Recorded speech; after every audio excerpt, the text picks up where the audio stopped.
Hey guys, and welcome to episode 2 of the Forecast, Forerunner's premier podcast. I'm Sam, this is Max. Ben, And that's that's me. Ben. Cool. Hopefully you saw last week's and the week before's episode, so you know where we're coming from. This is episode 2. We've got better, hopefully, and we'll continue to do so. So let us know. Give us feedback, like, subscribe. If you want to contact us, please do at universe@forerunner.com. Just basically, if you're enjoying what we're doing, share it with your friends and let everybody know. Hey guys, how's it going? Not bad, yeah, not bad. Yourself? Cool, yeah, not too bad.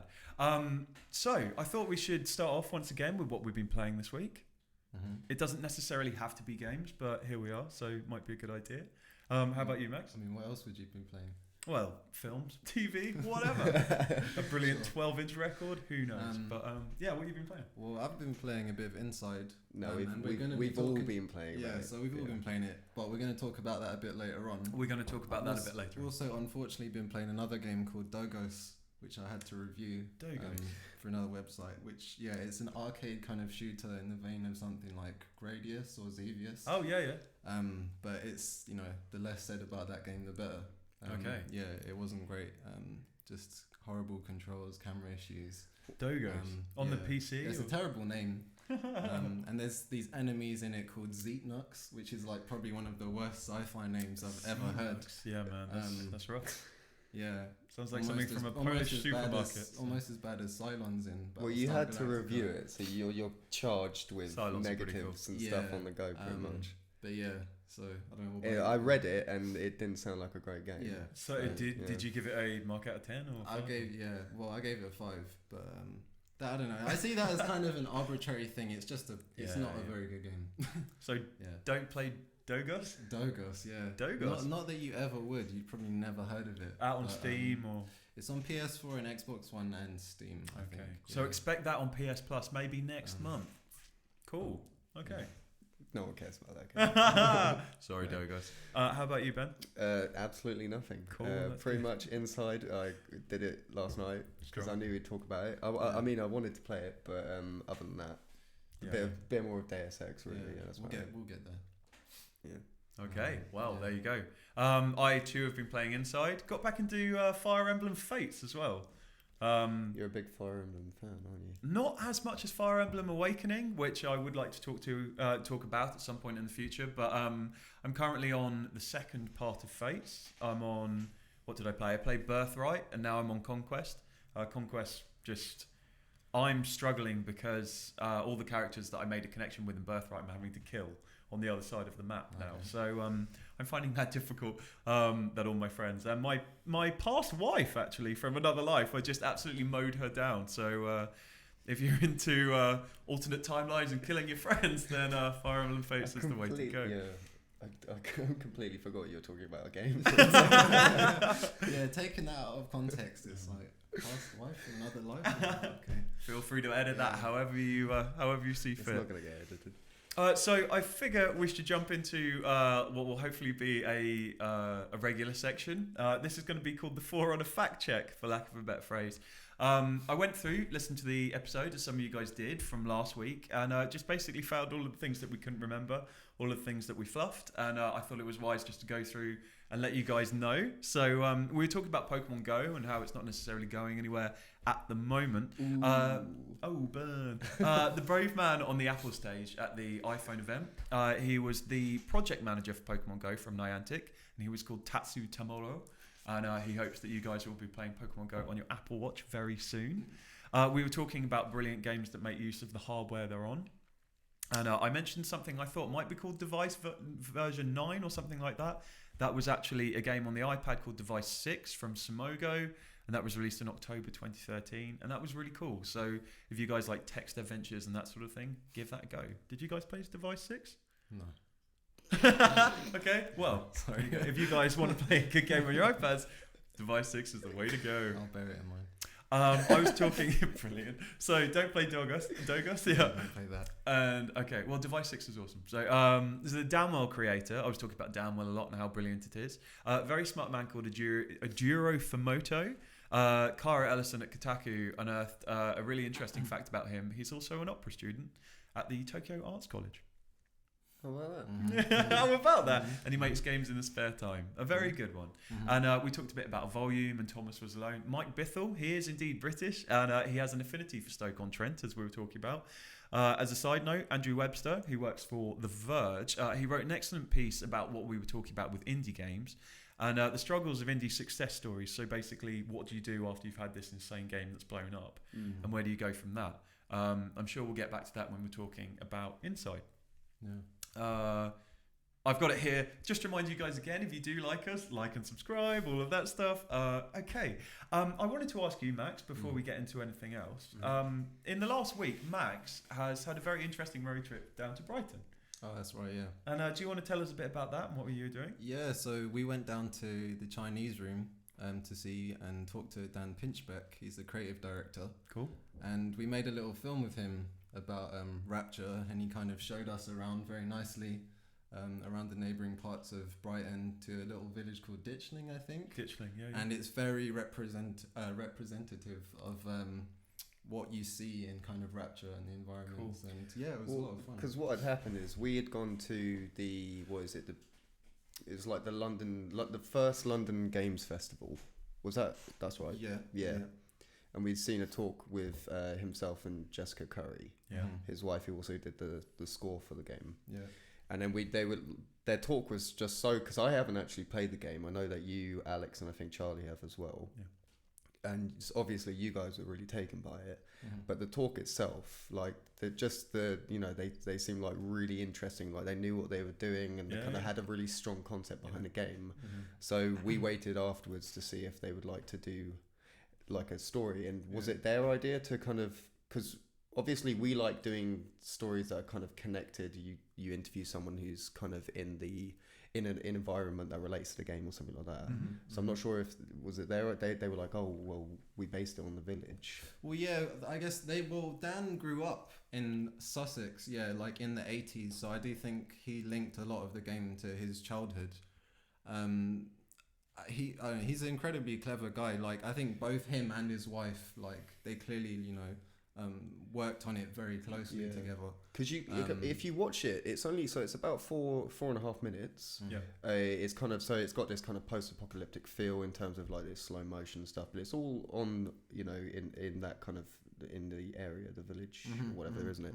But you kind of get in that brief period of time, you kind of get that they had a really strong idea for their game, and they really had a great idea for the idea of apocalypse. They localized the idea of apocalypse, basically, that in a sense, because obviously with games and movies and stuff, it's all zombies or it's all like destroy buildings and stuff. But really, it was that kind of like more personal. Yeah, it's a very grounded apocalypse because I mean the village of Yaunton is very serene and pastoral. So it's a fictional village. It's a fictional village, but it looks like a village you might find patchworked version of their own homes, I guess, and stuff. And he was talking about how he related it to, in the 80s, his village was cut off, like a tree fell across the road or something, and for that brief moment in time, the village was like the world for them. And they're talking about how that is like the apocalypse. It's just really cool, There's loads of things about that game. Again, I haven't played it. I've now seen a lot on it, but it's kind of, again, so the idea of having a localized like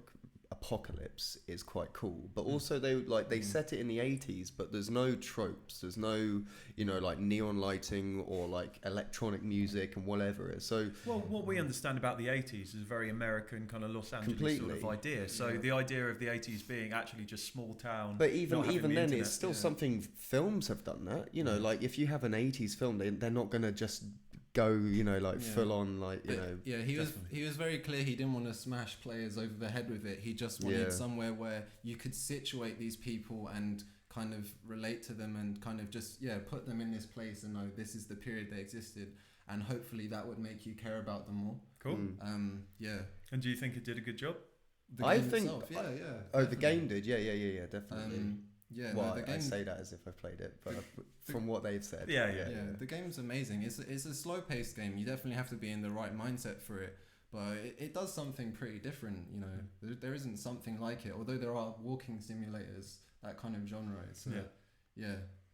It's come from the right place, definitely. And I think the video as well is it's the first of something we're trying to do more at the moment. I think that's probably the best example we've done in terms of film of the kind of stories we want to tell. Sure. Because obviously we've been doing written stories for a while now, and I feel like we're quite comfortable with that. But now obviously this itself, we want to move into more kind of short film style things. Yeah. And I think that's definitely a very solid start. And I think it was a really good. And it was clearly a very personal game for him. So it was easy. You know, he went on at lengths about, you know, stories about the game and stuff. So it was super cool. He was so cooperative, and it was a joy to because like he's kind of like I know this is actually kind of a nice segue, but he's kind of reminds me of that kind of Ken Levine.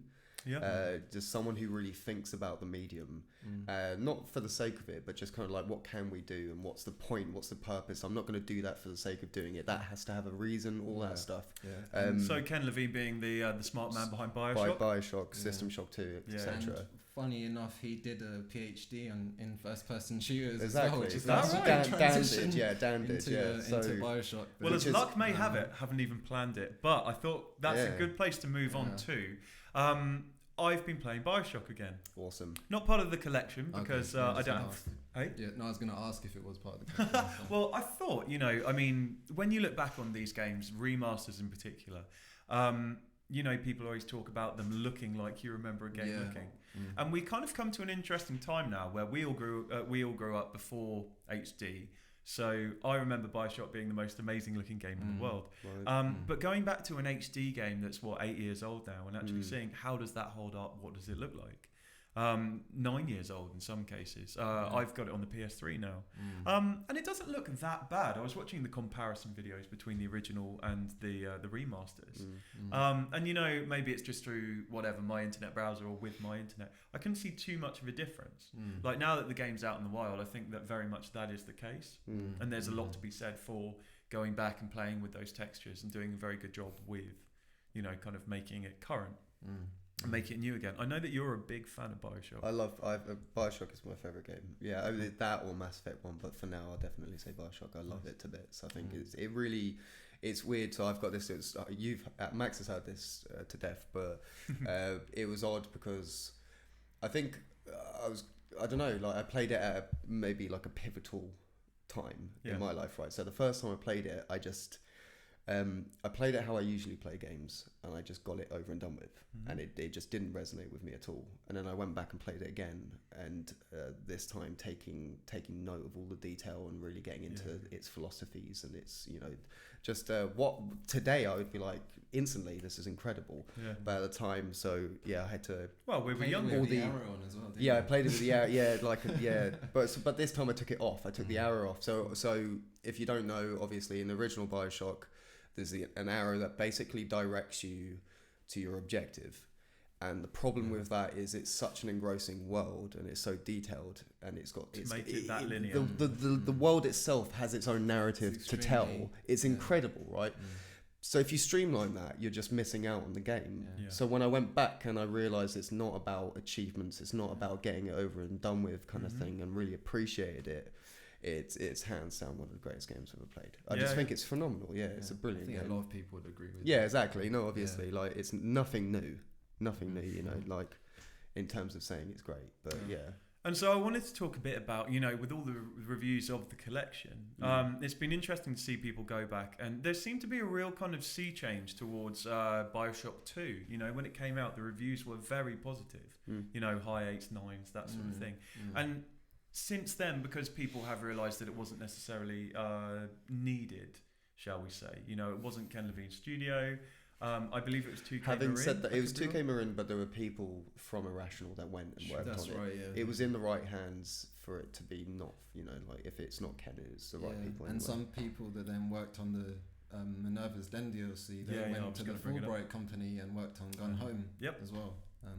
And so we're going to talk about Gone Home in a second, just about, you know, like the idea, listeners, viewers, like how do you feel about, as Max calls them, did you say walking simulators? You know, the idea that becoming immersed in a world, if you look at kind of System Shock 2 and Bioshock as immersing yourself in a place and how far that's come now, game developers, they've stripped away the mechanics. Can I just say, like, that walking simulator is a bit of a derogatory It term. is, I it don't is. really like it myself. I'm just saying it because that's what everyone It's calls it. become the done thing. But yeah, I'd change that if I could. Yeah. Well, whatever the kind term for yeah. walking simulators is, but the idea that, you know, in a world where Bioshock, it used to have the artifice, or well, the layers of mechanics of using the wrench, using the plasmids, but we've got to a point, you know, I think it's very much both creators and players.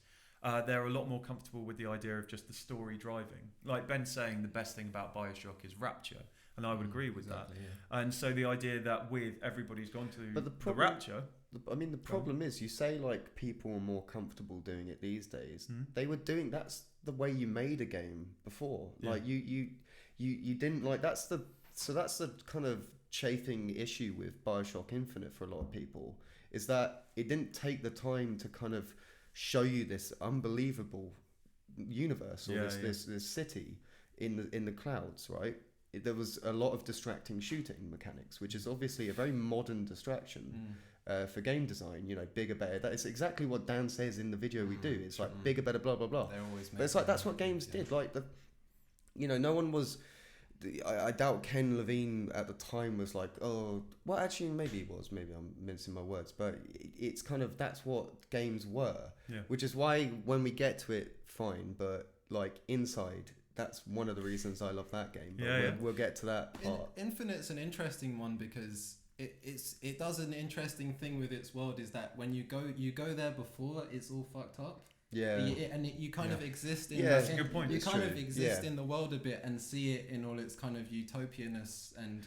Well, don't get me wrong. The shooting wasn't necessarily one of my gripes. However, I still would have preferred some more downtime. You know, and then now you've got games that are dedicated to that downtime. There's there's no shooting. It's just atmosphere and storytelling through environment. Even in something like Uncharted 4, which we talked about last week, it has a lot more of those downtime moments when you're just walking around, not doing much. And we won't go back to that now. But it's like the man behind the camera, Charlie, was saying, you know, just he spent over an hour just walking around the attic in Uncharted 4, and like. There's a lot to be done with that, you know. Yeah. So we were talking about Bioshock 2 and just talking about that. The creative director was a guy called Jordan Thomas, and I just wanted to say, you know, kind of what a monumental task that must have been, returning to Rapture in a way. The thing, it would have been, and you know what, Bioshock 2, and I said at the time, like it was so good. Yeah, like, it's such really a great. cool. Actually, you know what? That's the thing. You Max probably knows this, but.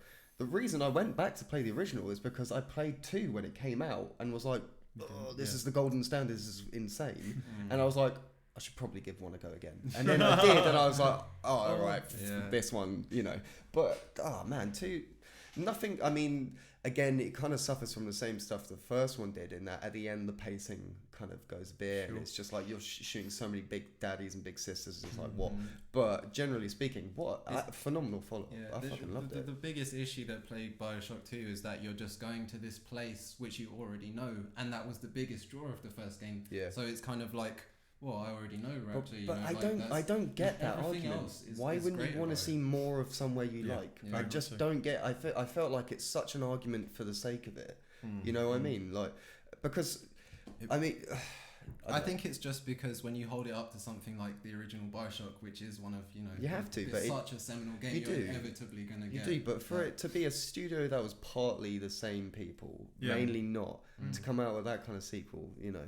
But yeah, you're eager to say something. No, not at all. No, well, what I was going to talk about was, you know, like we're talking about the fact that we've kind of got to, for lack of a better phrase, this walking simulator. And Ken Levine, whilst he's still working with Irrational on something, he is currently working with Interlude on an interactive Twilight Zone program. An interactive Twilight Zone program. Okay. So, you know, in theory for VR, that sort of thing. And the quote I wanted to pull, I've written here that it makes a sensible fit for the creator of such dramatic, unlikely storytelling to want to do something. You know, like Bioshock, I was going to say when we do finally get to Inside, we keep hinting at Inside, but Inside could have been an amazing episode of the Twilight Zone. And Bioshock could have been, you know, like... Bioshock deserves to be a film. I know it was in development hell for a long time. But Ken Levine was quoted recently as saying interactivity is a spectrum. It's not binary. And the idea that, you know, as games do mature and they grow, I mean, I'd be really interested to see what he's going to do next.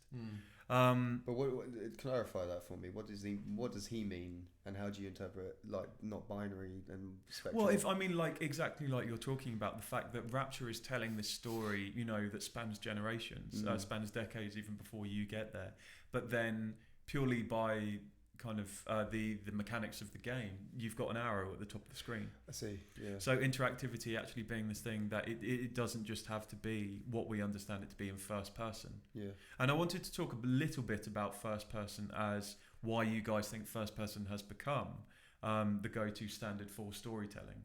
I mean, obviously it's immersive. The whole point of first person in terms of writing a novel is important, is because it puts you right in that character. You'll never feel more at home than in someone's skin when they're saying, and I was there, this is what I was doing. Yeah, no, that's yeah, I mean, I don't know what to say to that. I don't... Shooting, surely. I mean, the kind of... No? Like... Yeah, I mean, do you think first person is the kind of gold standard for storytelling? Well, I find that so interesting because, say, 25 years ago, 2D was, for the limitations of technology, that's where we were. But also, like, for instance, there's a slight resurgence, but for a long period, there was a death of one of my favourite genres, but in terms of 3D platforming, that's a 3D thing, and that 3D, third person. Genre, and that kind of went because I can't remember what I read, but I think it's that kind of GTA effect where everything went a bit more. Well, it's funny you say that because mature shooting and etc. Well, I always see it as the jump between Jack and Daxter and Jack 2. Yeah, that's the GTA effect. That's what I watched. That's why I think that's why I watched. It was the making of. It was the Naughty Dog. That's it. It's the Naughty Dog. Exactly. That's what it is. Oh, really? And they kind of succumbed to that kind of generational jump. Moving with the mainstream. And kind of listeners, viewers, like the idea that every generation has its thing. Yeah. And kind of cover-based shooters being almost the 360 thing that came along and said, okay, now you can snap to walls and that sort of thing. Gears of War. Gears of Stop and Pop, for lack of a better phrase, that sort of thing. It's interesting because third-person games have had just as much of a success with storytelling. I feel recently as well. So. There's definitely something to be said for being able to put yourself in your shoes in a first-person game, but I would say this is where my preference lies. Is that if I want to experience a world, like a really interesting one, I prefer it in first-person, not necessarily shooting, but I prefer Deus Ex and Bioshock are some of my favorite games, and it's because granted Deus Ex switches, but I love that it's.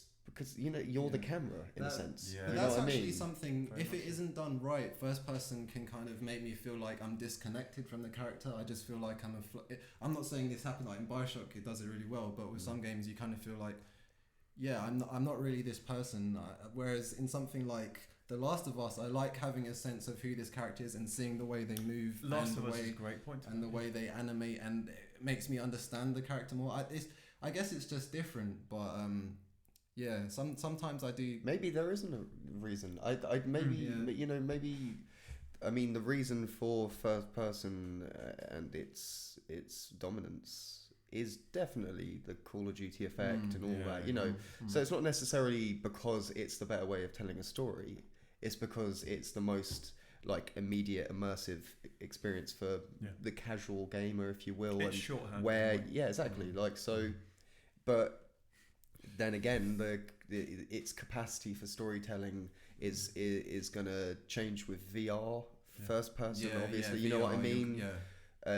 So VR is really that's another key, because element. I imagine most VR games will have to be first person, or to really put you in that world. Yeah, definitely. I'd imagine it'd be pretty awkward if you're looking at someone through a VR. Well, the concept of maybe not third person has always been, obviously we know it and it's incredible, but games have always been that medium that is inviting you into a world, and it's meant to be immersive. And third person, if you were remaking the concept of a game, it's kind of strange to think that you're controlling this guy and you're the camera. Yeah. It definitely comes from the 2D, so you'll say like the heritage. So that's where it makes sense. And it's like, well, why don't we do that in 3D?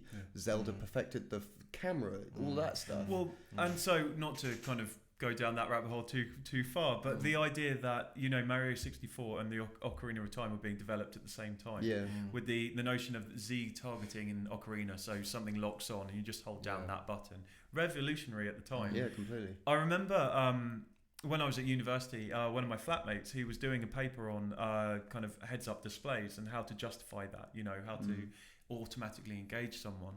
And the idea that right at the beginning, if you guys remember, right at the beginning of Mario 64, Lakitu, the little dude in the cloud, he actually comes along and he introduces himself as, I'm going to be filming you doing this. If you control me round you, you'll always know where you are. For, you know... But you end up, isn't it somewhere in the mansion you can see him in the mirror? Yeah. I mean, you completely forget about it, apart from when you see him in the mirror, but it's so intuitive that, you know, you got the C buttons and you just kind of scroll around.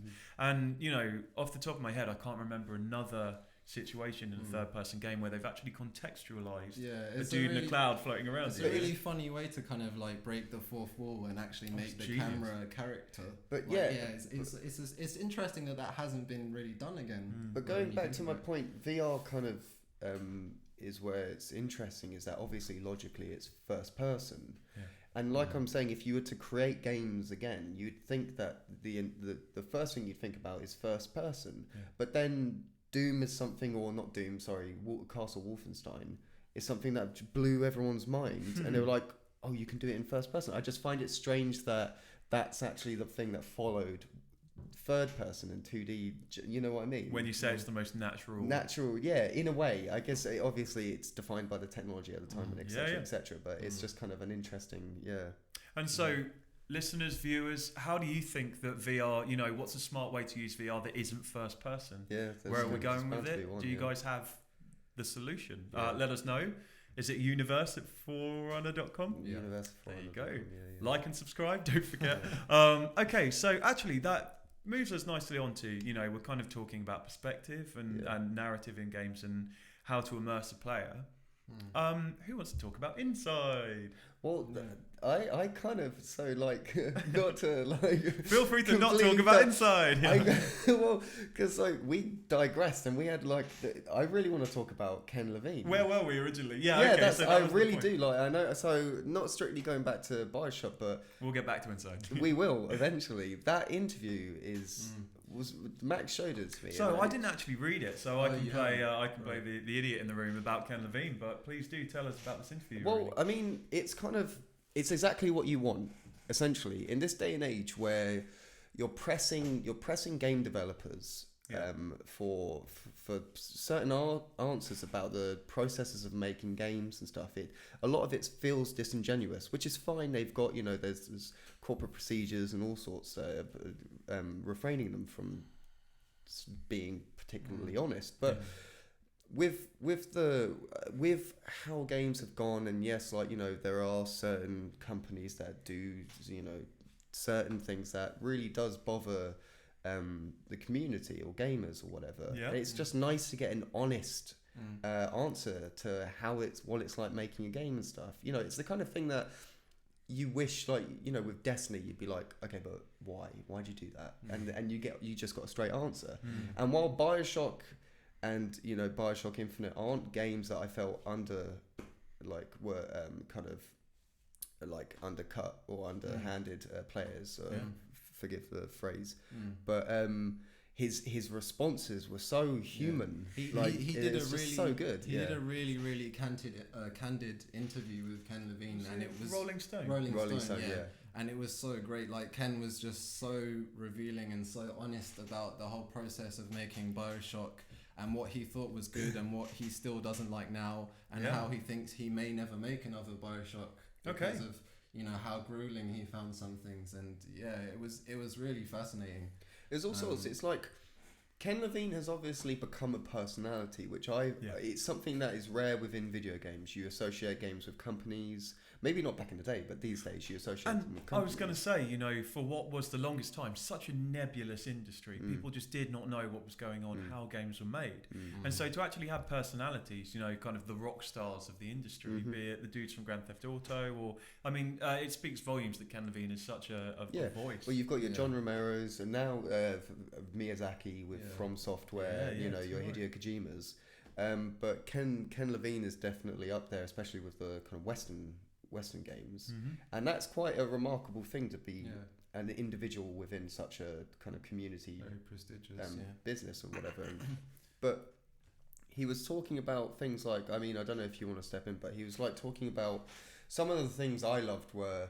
So talking about personalities, he was talking very personally. He was saying like, you know, I suffered from anxiety and things like that. And the actual grueling process of making a game like Infinite. And he was saying things, well, you know, you go first. No, well, I was just going to say, one of the most shocking things he says is that if it were up to him, he'd never actually ship a game. Because he doesn't like having to be judged by other people when it comes out. His favourite thing about making a game to him is just working with a team of people. Yeah. And having that shared experience, process, you know? Which is really revealing and in some ways kind of sad for us. Yeah. But you know, it's great that he can be so honest. But that's what and to go back to things like we were talking about earlier about like games like Bioshock being so great because it's about the downtime and stuff like that. And he one of his quotes was, you know, games are so big these days and the teams are so huge. You might be walking through your company and be like, I don't know who this person is or what they do. And he was playing The Division, and one of his quotes was, I wouldn't surprise me if 10 people had to research what bins are like and make that bin look realistic. You know what I mean?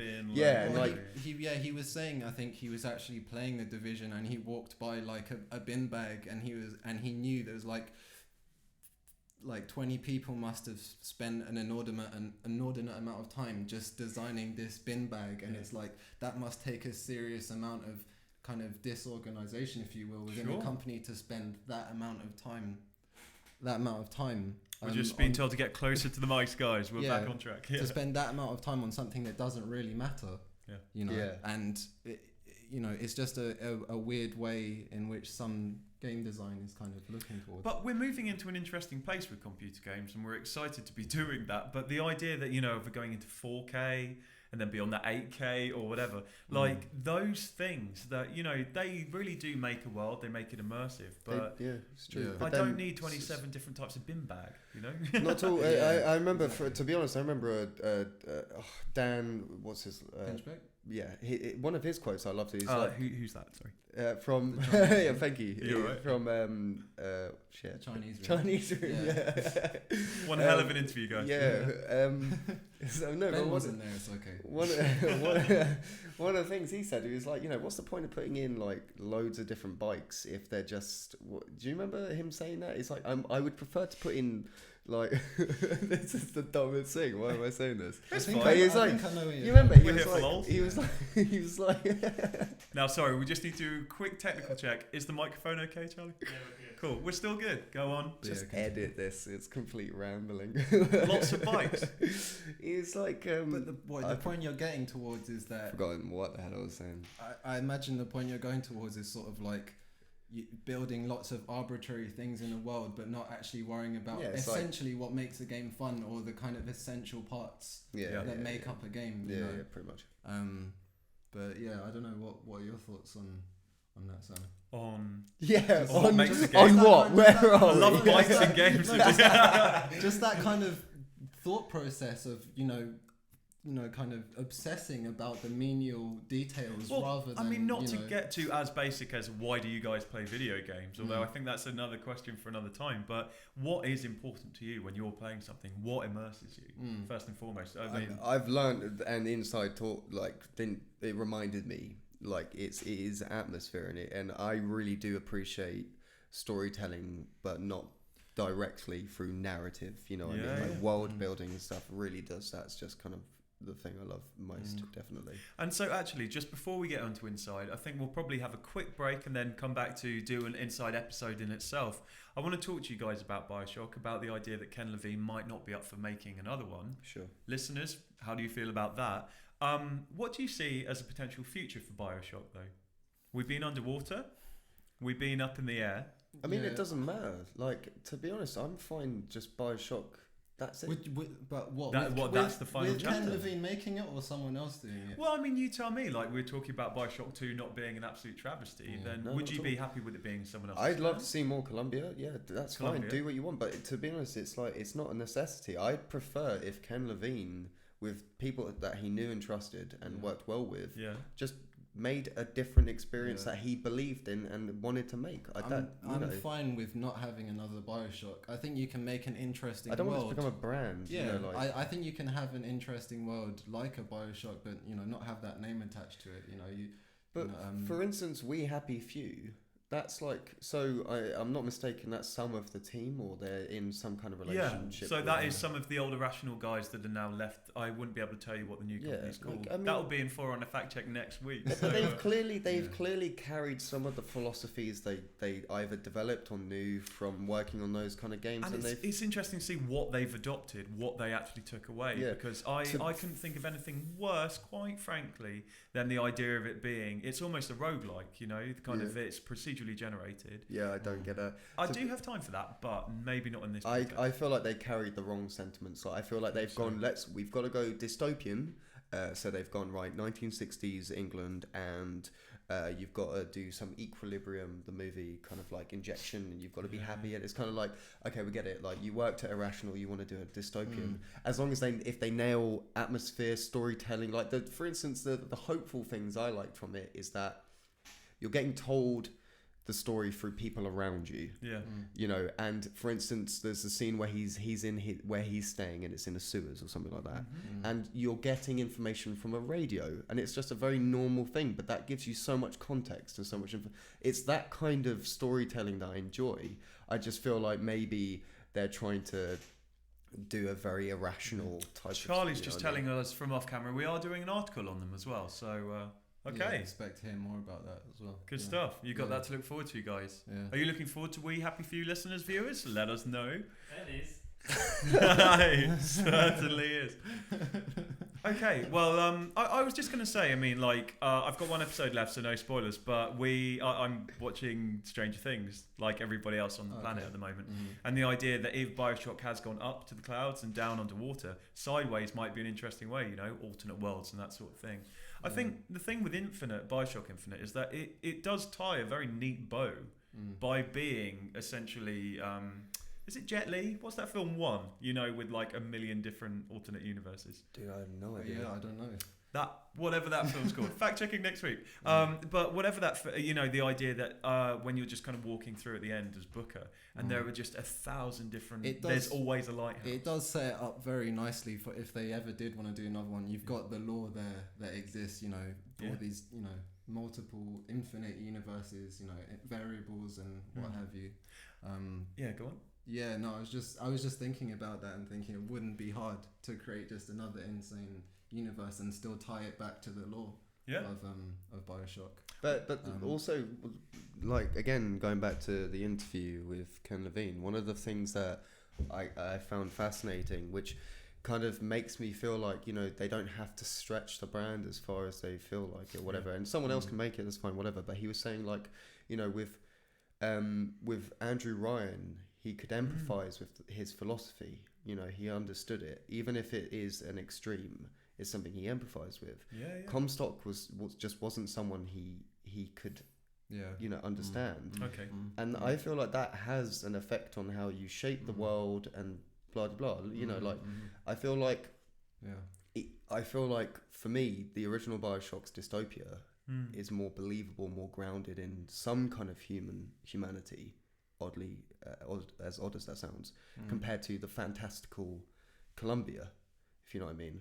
Just as an interesting side of it. And well, exactly like you're saying, I love the idea that maybe if there isn't another Bioshock, though, there's one and then there's three, and there's such perfect polemic opposites.